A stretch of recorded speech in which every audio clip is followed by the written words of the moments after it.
Welcome to Trulyfit, the online fitness marketplace connecting pros and clients through unique fitness business software. Lindsey, thanks for joining the Trulyfit Podcast. Why don't you give the audience a background on who you are and tell them about your podcast? So my name is Lindsey Evans, and I co-host 3 separate podcasts. I have Wine 30 with Andrew and Lindsey, which is with my fiance, where we drink wine every week and we talk about hot topics like pop culture, politics, anything going on in the world. So I have that podcast. We also do the Bachelor Report, where we recap The Bachelor, The Bachelorette, The Bachelor at Australia. So we're kind of hitting like all the international versions of The Bachelor as well. And then we also have I Just Don't Have Time For, which is our baby podcast, where each season is about a different TV show. So we just finished up WandaVision, where we recapped the entire first season of WandaVision, which was amazing. So if you haven't watched WandaVision yet, I have to give that a plug. I have not watched it, and I didn't know you did the TV podcast. I just thought you had the other two. I think that's fantastic. Yeah. I just got done watching a show called The Sinner. I don't know if you watched that. It was a USA show that Jessica Biel, I think, produced. Very good. Surprising that I hadn't heard of it. Just like came across it on Netflix, and a little darker than I was expecting for like a Jessica Biel based thing, but a pretty good show. I'll have to check that one out. I know that I think next season we're doing the podcast on Avenue 5, which is HBO Max. It has Hugh Laurie, Josh Gad, and it's about people like going to space as civilians. Josh Gad's character is kind of based off of Elon Musk, so he's a little like whimsical and just rich guy. So it's pretty fun, and I think it's going to be a really good season. I like how many characters are being based off of like Elon Musk now randomly. I see it like whether it's like cartoons in the show Billions. There was like a Elon Musk character. There's just like he's everywhere now in pop culture. So yeah, it's pretty crazy, because 5 years ago he was just like a tiny little blip, and now he's huge. So yeah, now he's a household name. So what other TV shows have you done? We did Emily in Paris, which was kind of like my thing. Andrew was not a huge fan of Emily in Paris. We did Zoe's Extraordinary Playlist, which was pretty fun. We started with Love Island, which was definitely difficult because like it's on 4 or 5 times a week for 2 hours at a time. And I was like, I cannot consume this much reality TV. And then we did do Alone, and we would do like an entire season in one episode. So that was fun, but also a lot of TV watching. Are you picking these shows like based on what you think your audience likes, or just like what you like? How do you like narrow down the one show with a million different options on right now? Well, when we started with Love Island, it was because we were doing The Bachelor, and people were like, oh, well, why don't you do it on Love Island? And then we decided we cannot do like every season of Love Island on a podcast. It's just ridiculous. So then we kind of will go online and poll our audience and say, what are you watching? What do you want to hear about? What are you like? What doesn't have a million podcasts about it already? Because Bridgerton, it's like, we're not going to recap Bridgerton because there's 500 Bridgerton podcasts. Like you can go and find another one very easily. So yeah, that's funny. My wife was watching that the other day, and I was passing, and it's a very her show. Like she watches all of these like hyper British shows that have this like, this drop of like over sexuality in it. And I feel like that's a thing. What's the one where I can't think of it, where it's like it's the same version but it's like Scottish, and the woman goes back in time to meet her husband. Do you know that show?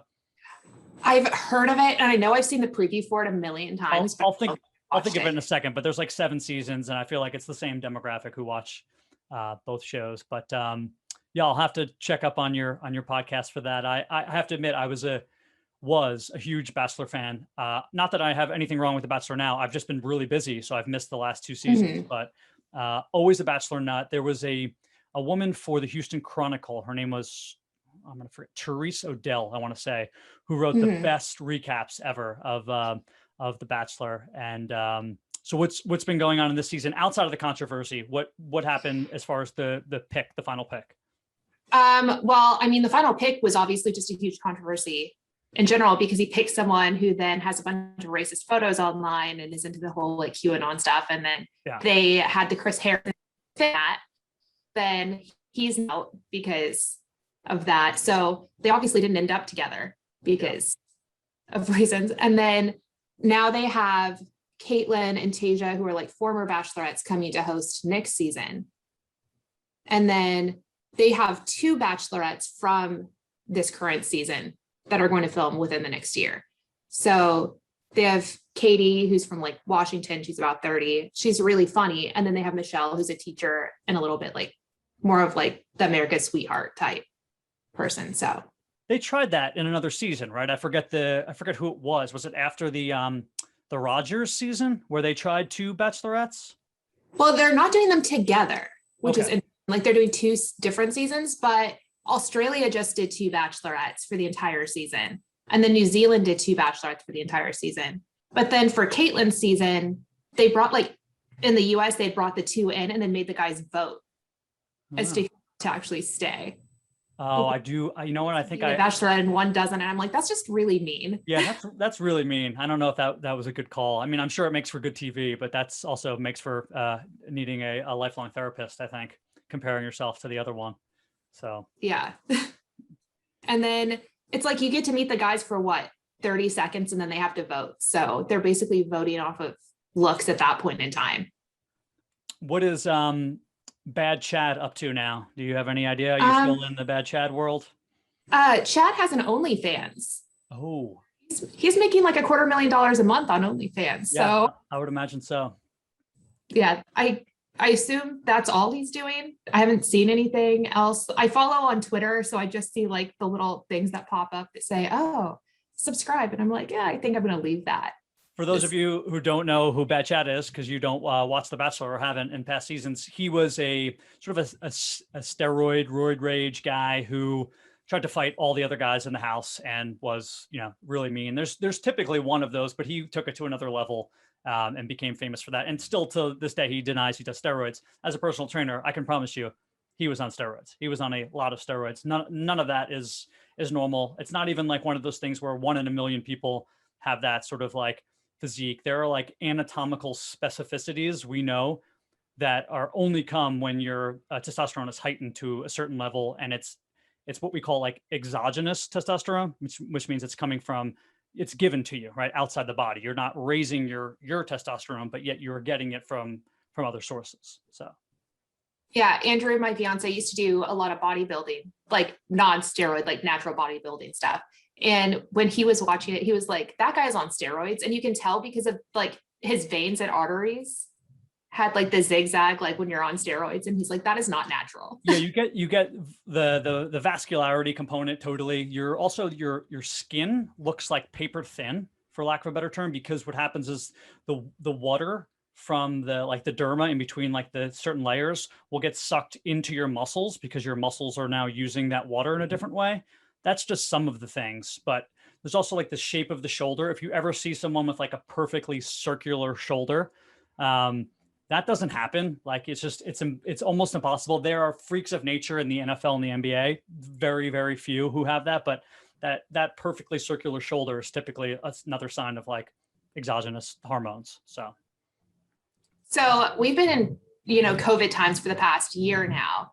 How do you personally find balance between like working out and food and like having to do everything when you're not like living normal day-to-day life? So, as a personal trainer, I think we have no excuse because we've been forced into situations where we've had to be creative with like clients with like lack of equipment, right? So I'll walk into, let's say, a training session in a gym, a fitness studio, and there's like 6 or 7 other trainers there. And maybe that day I had the idea that I was going to use a cable machine or that I was going to use the 10-pound dumbbells. Well, guess what? The other trainers grabbed that equipment.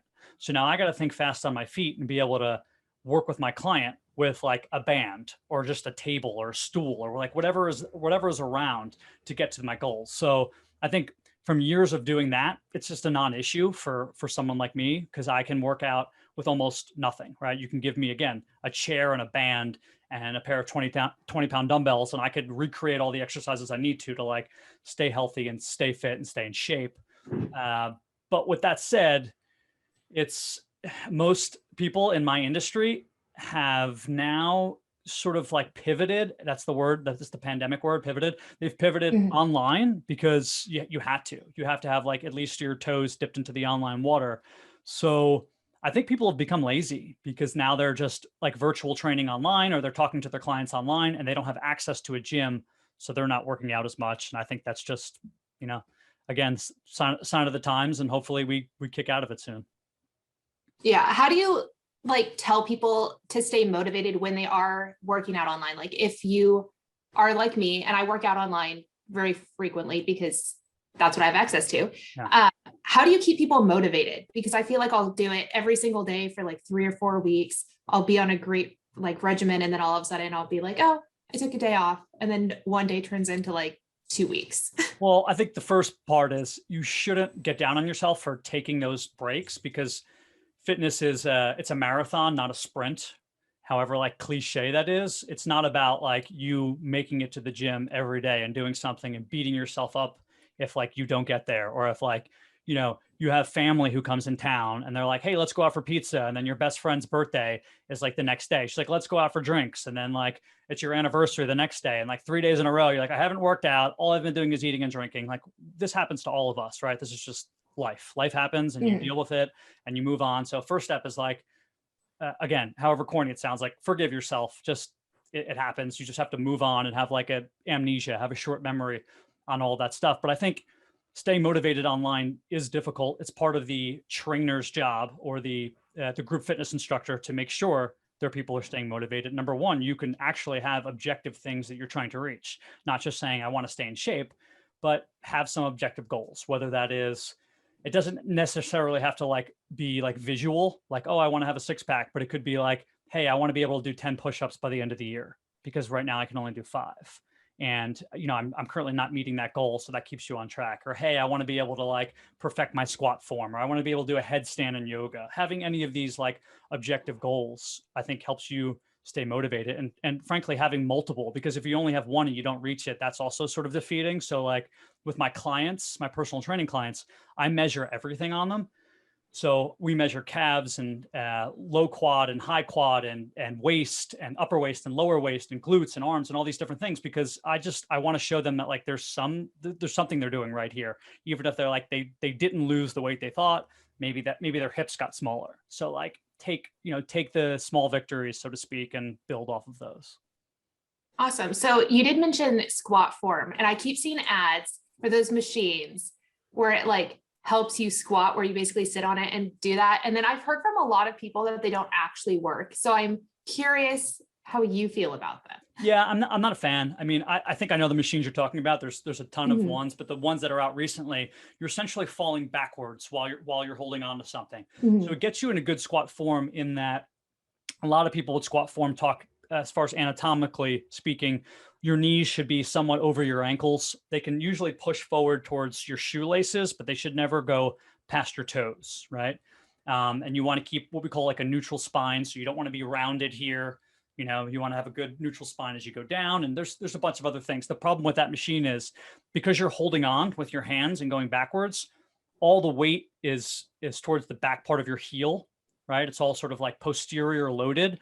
And you don't get the quads involved in as much. So I think for some people it's good, because you really get some of those posterior muscles. What I mean by that is like your butt and the back of your legs, but you don't get to activate the front of your legs as much. So not a fan. I'm not telling you it's like it doesn't work, but there's other ways to also replicate that machine without having to like buy that thing. Like you can just hold on to like the side of your counter basically and fall back into a squat and still get the same work you're getting from that machine. So.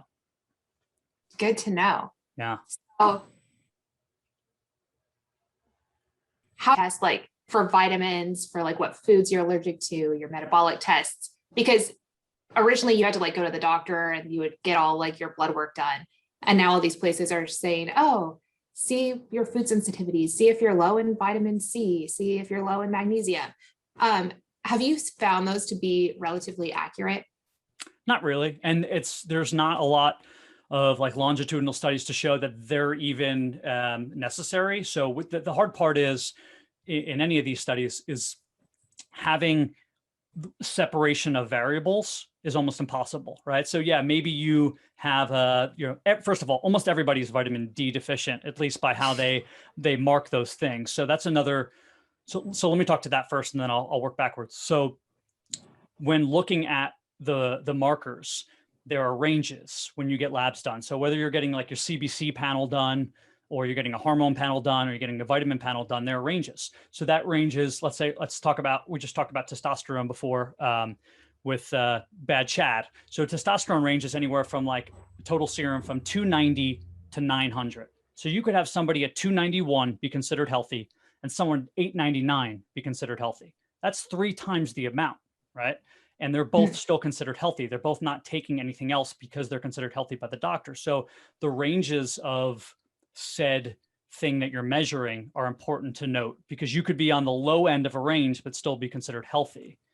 But you can be 3 times less than, let's say, the average person, but you're still, you fall into the ranges. So I think that's important. But again, separating variables is almost impossible. So maybe you're low in vitamin D, great, but what else is going on, right? There's 30 other variables, not only physiologically, but day to day. Like, do you just not sleep? Do you drink more than the average person? Do you eat like crap? Do you not work out? Do you have bad genetics, right? So all these things. I think it's important to have personal baselines and then look on how your personal baselines fare throughout time. So for example, like people sometimes don't get like a lot of in-depth labs done until they're in their 40s or 50s. I think you should get them done in your 20s and 30s. And then every 6 months, you should get those labs done. And then you can kind of look back and see a history of your life. Like, it doesn't need to be compared to someone else. Even if, let's say, your vitamin D levels were low or high or whatever they were, if you can look back 5 years ago to check what they were, maybe maybe they look low, but they were the same 5 years ago. So it's not necessarily that they're lowering. It's just that you ran low in the first place. So I think getting labs and getting all these different sorts of panels done are important, but you should compare them more to yourself rather than just everybody else. Awesome. Yeah. That's like great info. Yeah. I mean, it's again, like, and personal trainers, there's sort of a weird line of like things you're supposed to talk about and things you're not supposed to talk about with your clients. I personally, there's a lot of gray area. I won't talk about things that I don't know about. If there's an area that comes up that's above my pay grade, especially like in nutrition, I sub that out to people, right? I've networked with nutritionists and physical therapists and sports medicine doctors and all these other people. And if it's like above my pay grade, I ship it out. But I'm not going to not help clients or the general public if I know that my information is right. Of course, there's caveats, right? I'm always going to like lay those caveats out there, but I have to spread that information. To me, panels are important, all sorts of panels, because it's just something that unfortunately, and my wife is a pediatrician, so she's kind of like a general practitioner of sorts, but they just don't look at that. They don't really care that much. They're not looking at your panels as in depth as you would want to. And even if that costs you, let's say like $90 extra, and sometimes that's a lot of money for people, and I'm not like sort of poo-pooing that, but if you have the money to pay $90 to $120 extra to get these panels, why not have like this important data that you can look back on 5, 6, 7 years and say like, oh, well, look, like, no, it's not that my white blood count cell is low and I need an intervention. My white blood cell count has always been this level. This is just who I am.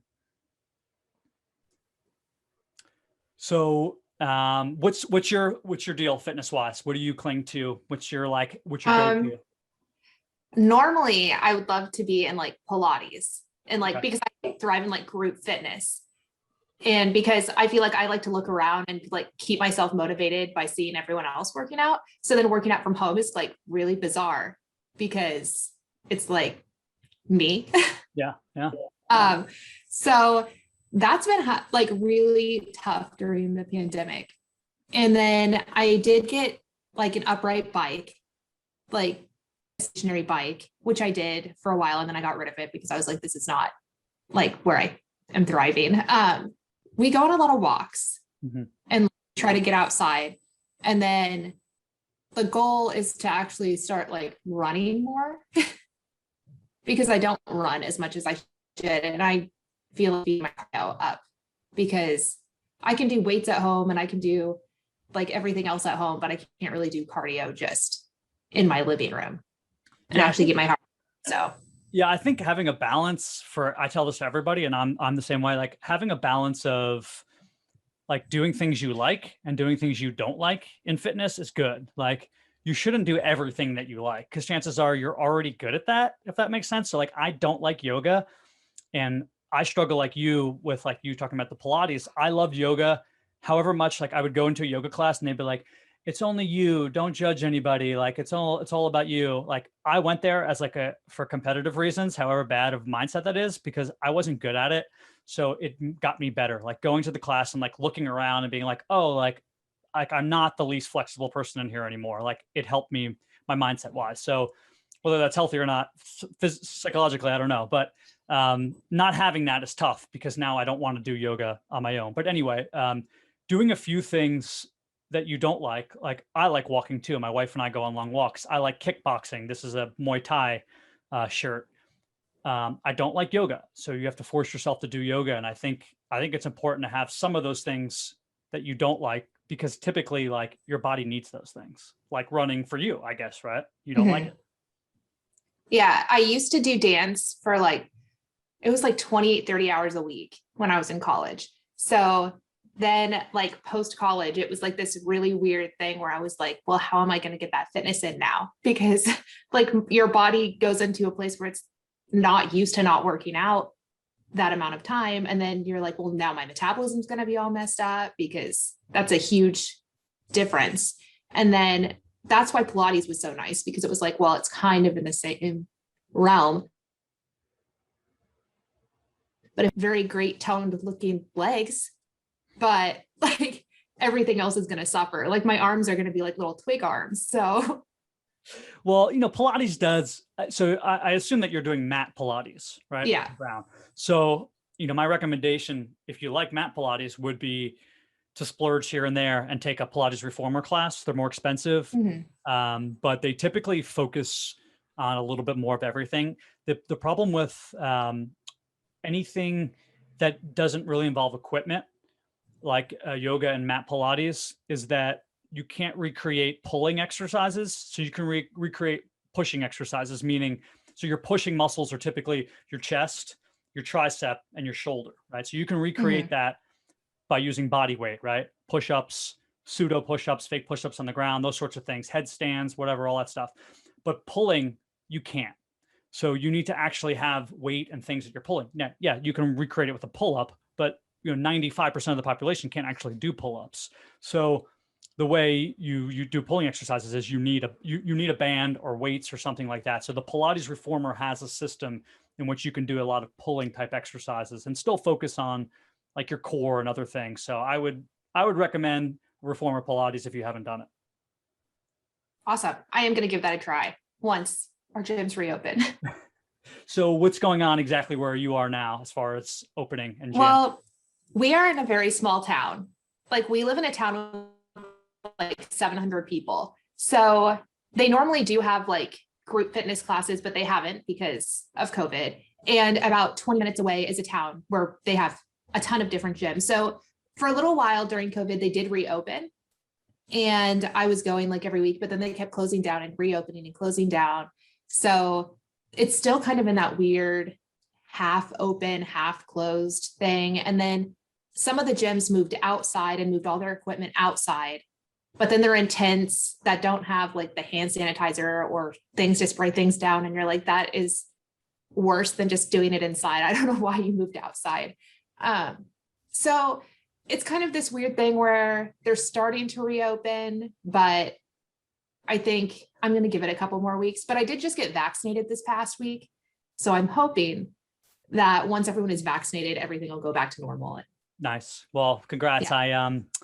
I have access now to get vaccinated whenever I want. So I'm going to go this week. I found out a place that basically, so how this vaccine works, I believe this is the Moderna, is once they open it, I think they're in the particular one that they got sent, this company, they have 10, I guess you would call injections, right, worth of vaccine, but they go bad in 3 hours. So you have to get 10 people, in 3 hours, or you have to throw it away. And they're losing money, not only from like getting the vaccine, but they're also, it's an important thing to make sure that you have a line of people and you're not wasting vaccine that could have otherwise been given out. So I just have to kind of like, book my time and go there. But yeah, speaking to that, the situation we were talking about before with the gyms, and then like you staying in like having more options is what I think some people want, right? So it's like, okay, I'm doing Pilates online for 3 or 4 days, but like, it's kind of boring. And like, now I know exactly what I can do. So I'll just do it on my own tomorrow.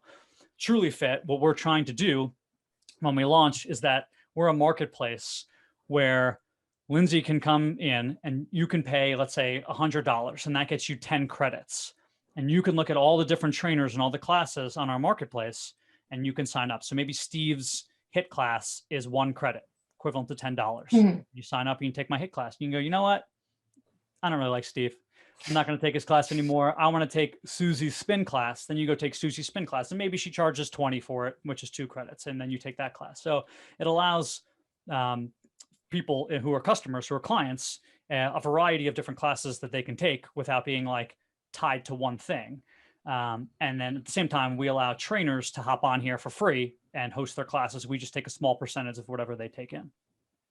That's actually really cool, because I have a hard time with the online classes if it's the same trainer every single time doing basically the same movements every time. Like they may switch it up a little bit, but it's usually pretty much the same. So once you've done it for 30, 40 days in a row, it's kind of like, okay, great. What do I do now? So I think it's really cool that you're allowing people to kind of switch between a bunch of different trainers and a bunch of different exercises, and like kickboxing and HIIT and all of those different things. Yeah. And like anything else in life, you don't know if it's good if you haven't tried the other things, right? You might think that Pinot Grigio you're drinking is good, but that's just because you're naive and you haven't tried the other ones, right? So I think I always talk about this with dentists. I've only been to 2 different dentists in my life. And to me, they're the greatest dentists ever, but I have no idea, right? Because they were fine for me. I've never had a cavity, so they didn't have much work to do. And I go there and they do the cleaning and I leave. But I think that's what happens with personal trainers sometimes, is people or group fitness instructors, they go to their first spin class, they go, it's pretty good. And they stick with it, but they have no idea the different levels that you can get for the same money too, right? So like the money doesn't vary that much in the industry, but the skill set varies a lot. So you might have a personal trainer who charges $65, and then another personal trainer who charges $65, and they could be at 2 totally different ends of the spectrum as far as their skill set. I assume hairdressers are the same way. I don't know. And other professions, but it's a good point to keep in mind. So I will keep you updated when this is up and launched, and you can hop on. I will, for sure. Yeah. So movies wise, what are you watching lately? Are you just TV, or you on movies too? We've been watching movies. We just watched the Zack Snyder's Justice League, which I didn't realize was 4 hours. So we were like an hour and a half in, and I was like, oh my gosh, when is this going to end? And Andrew's like, don't worry, it's almost over. And I pause it and see there's still almost 3 hours left. And I'm like, oh my gosh. How was it? It was actually decent. I don't like Ben Affleck as Batman at all. So, or in like the Flash a little bit more in this version, which I really liked. I just have a hard time with superhero movies in general because I'm not a CGI person. So anytime there's just a lot of CGI, I'm like, okay, this gets boring. Because I like back in like the 90s where people were actually like moving and fighting and wearing costumes, versus like I was watching Ryan Reynolds do his tweets on Watch Lantern for the first time. And then you can see like the photos of him filming, and he's just in this black outfit with all the sensors on him, not even in a suit. And then like everything was CGI in that entire movie. And it's just weird. Yeah. The superhero movies for me, they're all over the place. I'm trying to think, Thor Ragnarok, I loved. There's like a level of like, it's like a little bit more cerebral, and the humor is there. It's like they sort of bring you out of the movie with the humor, and like, they'll like say a joke to like remind you that like this is just a dumb superhero movie, and that like makes me like it more, as opposed to the ones that are just like overly serious. But I do know I'm going to watch that. I do know that he he also used to direct music videos a long time ago. I'm going to date myself here, but I think like Soul Asylum and like Guns N' Roses and stuff. He did like a bunch of their videos. So it's funny to see how far he came. Do you know what else that he's directed movies wise? I know I looked it up the other day and it was just, he's done a ton of stuff at this point in time. So I don't know off the top of my head. I feel like the majority of the movies were movies that I didn't personally love, but I do think he has a very artistic eye. So like this whole movie he did in like the IMAX format. So it looks weird on a TV screen because it's almost square. But it was very artistic looking and like the lighting and the coloring and everything looked great, but I don't know. I also recently watched The Little Things with Denzel Washington and Jared Leto. And the first half of the movie, this is really boring. And then after it ended, I thought about it nonstop for like 2 weeks. And I was like, that's a good movie. Because if I'm still thinking about the ending weeks later, then they did a good job. I think so. I try not to tell myself if the movie's good or not until I see it twice.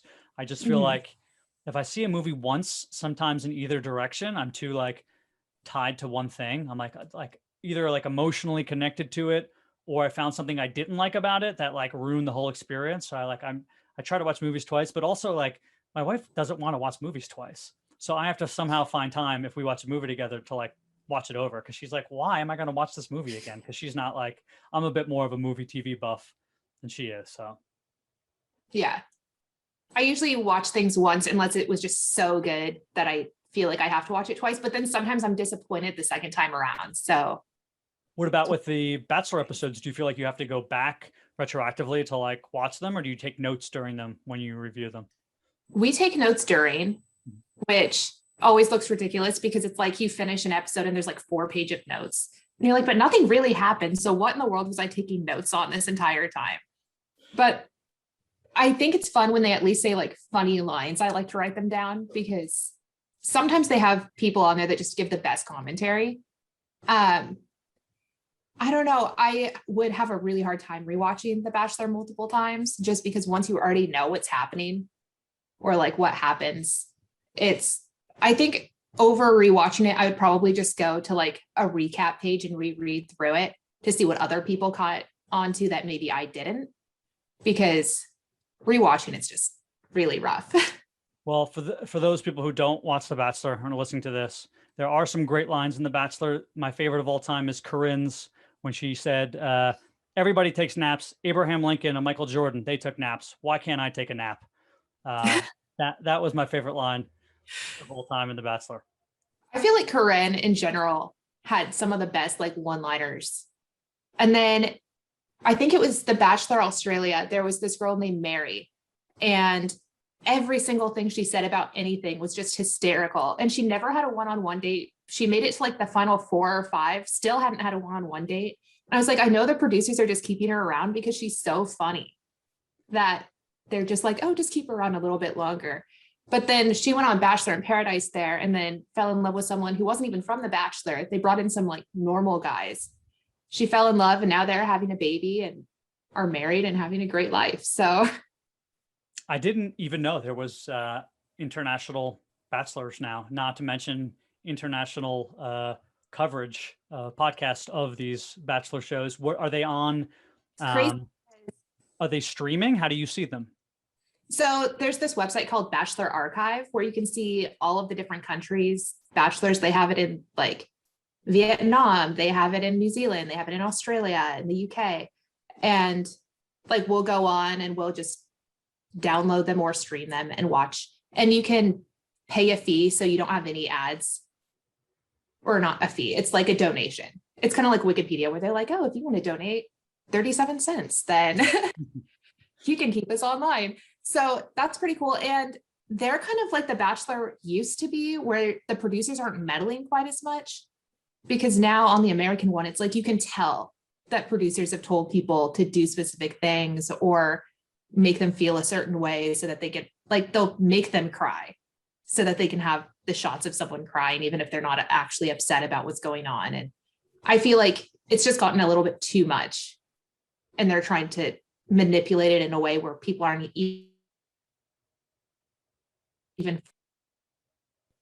Yeah, I feel like when the manipulation is like simply like asking the bachelor or the bachelorette to hold on to one more person for like one more week, it's not a big deal, right? So like, let's say there's 12 people left and they're like, hey, just don't kick off Julie because she's a drunk and she's really funny and we want her on another like week.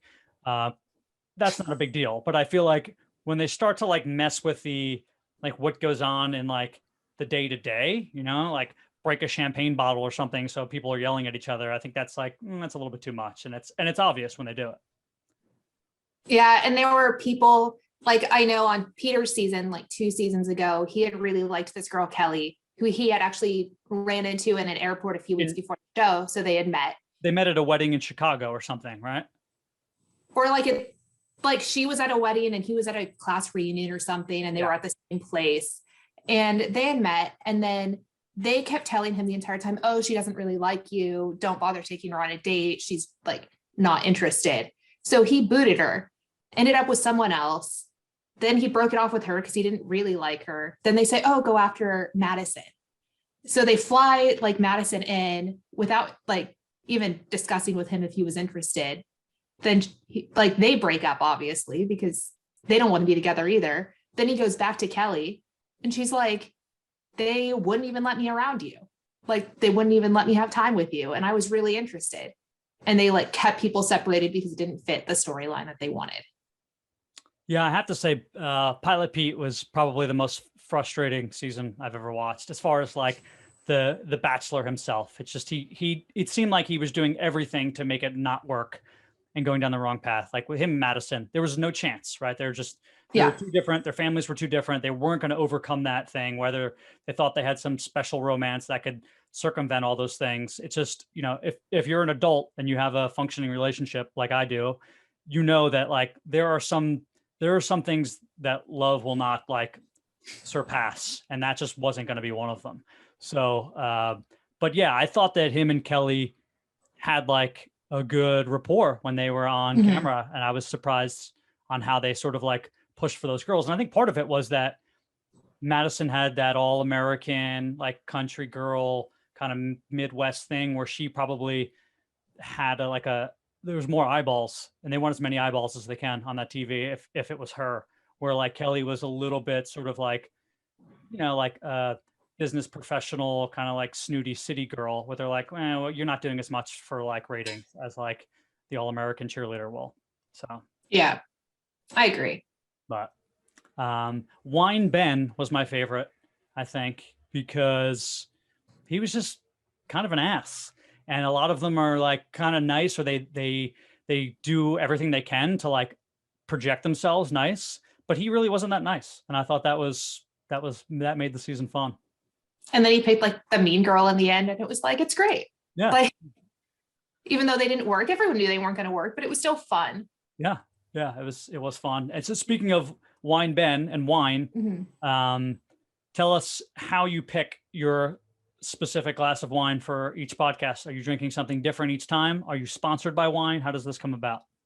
So we do get sponsors from wine quite often. Like wine.com was one of our sponsors for a long time. So, but we still got to go online and pick all of our wine, which was nice.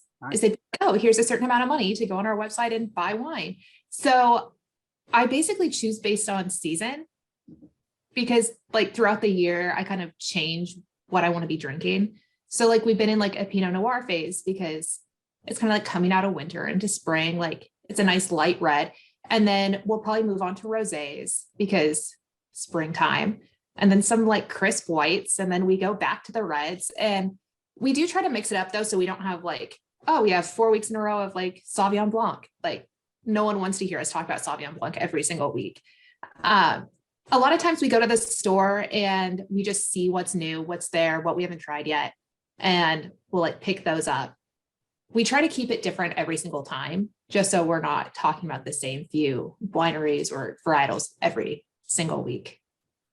So I'm a Sauvignon Blanc guy myself. I find myself more tied to like the New Zealand's, I guess, taste wise. Recently I had some like Chilean that was really good, and some other like South American ones. But what is a Sauvignon Blanc that you would potentially recommend that maybe I haven't had before? So I would say like somewhere for like a different country, let's say. I actually prefer mine from New Zealand, Australia as well. Okay. Just because I think they grow the best there and they have the balance right. My very favorite is probably the Costco brand. They have like the Kirkland one that's from New Zealand. It's like $6 a bottle, $5 a bottle, whatever it is. And they actually have probably one of the best Sauvignon Blancs that I've ever tried. Good Which to is, yeah, because it's funny because they will make deals with wineries in different places and that's where they get their wine. So that same wine would probably normally sell for like $20, but because they made a special deal with them, they're then getting to sell it for $6 with their label on it. That makes sense. I think people are a little bit pedantic and stuck up and won't buy that bottle of wine under $10 sometimes because they think it's crap. But it's like, no, you don't know what's going on financially in the background for people to make moves to purposely lower the cost. Like, just trust the experts and trust the taste, you know? Yeah, there was a rosé that they were selling at Trader Joe's for a while, and it was called Candy.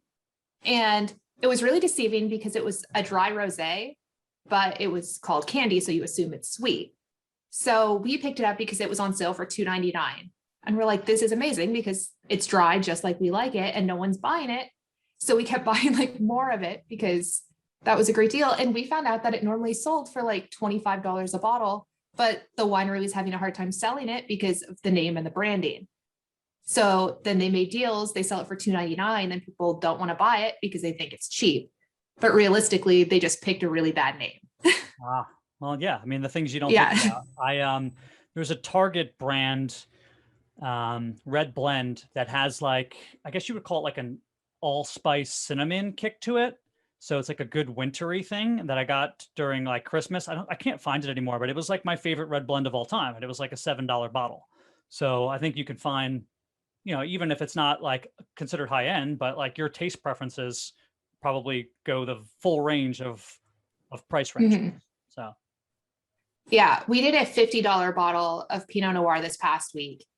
And that actually came from Underground Cellars because they do this thing where they'll say, oh,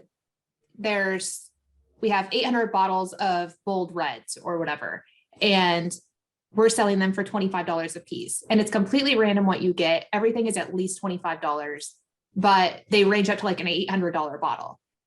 So you could get anything between like $25 and $800 when you buy bottles. So then say you buy like 4, like you get 2 $50 bottles, an $80 bottle, and like a $30 bottle or whatever. So it's kind of cool because you get like a huge range of different wines that you wouldn't necessarily pick or try.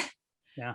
But I found a lot of times the really expensive wines taste like once you get over $30, they all have about the same quality for the most part. Yeah, I can see that. I had Dom Perignon one time and I thought it was gross. I've tasted better like $16 champagnes before, but I mean, that could just be my taste preference. And I'm sure a champagne nut would tell me I'm wrong. But again, I mean, what else is wine without taste preference? Like, I still don't want to drink something that I don't like. So you said that sometimes you're sponsored, sometimes you pick it by like seasons. Do you ever pick it by like show because it like pairs well with the show? You're like, okay, well, I'm going to pick the bold red because we're watching like this type of show, or it's never paired. Sometimes we did do like sparkling wine like a couple weeks ago because we were doing the Grammys. So we're like, oh, we'll like have some bubbles while we watch the Grammys. And that's like, they kind of pair well together. But for the most part, we don't do that too often. Aside from, obviously, if it's a big like Bachelor Week rosé, and the Bachelor seem to go like hand in hand. Of course. Well, thank you. This has been great. Tell the audience where they can listen to all of your podcasts and find more information about you and your stuff. Okay, so the easiest way to find all of the podcasts is to go to Linktree/Fresh Ethic, and it has all of our links. So you can click on I Just Don't Have Time For, Wine 30. You can see any like sponsor information. If you're like, oh, who's like their sponsor? What where can we get the deals? Like they're all on there. All of our blog posts are newsletters. So linktree/wine or Fresh Ethic. And you've had how many downloads? We in total have had over 10 million downloads over the past 5 years. So amazing. And then so I know you have guests on sometimes. So have you had any guests that are like noteworthy? If you scroll through, we did do like a short interview with Kevin Bacon. Kelty Knight, who's one of the hosts of the Lady Gang. It was a lot of fun. We had several of the guys from Zoe's Extraordinary Playlist on, which is kind of fun to like look back on now because that was at the very beginning of the pandemic. And now we talked a lot about racism within like the industry. And now that's like coming around again, full circle a year later. So it's interesting to like look back and talk, like listen to things and then see where we are now. Yeah. It's sort of a time capsule or a timestamp on what's going on, listening to that stuff. So, well, thanks again for joining. Hopefully we have you on to talk about something else in the near future, and I will make sure to link all your stuff at the bottom, and we'll talk soon. Awesome. Thank you so much.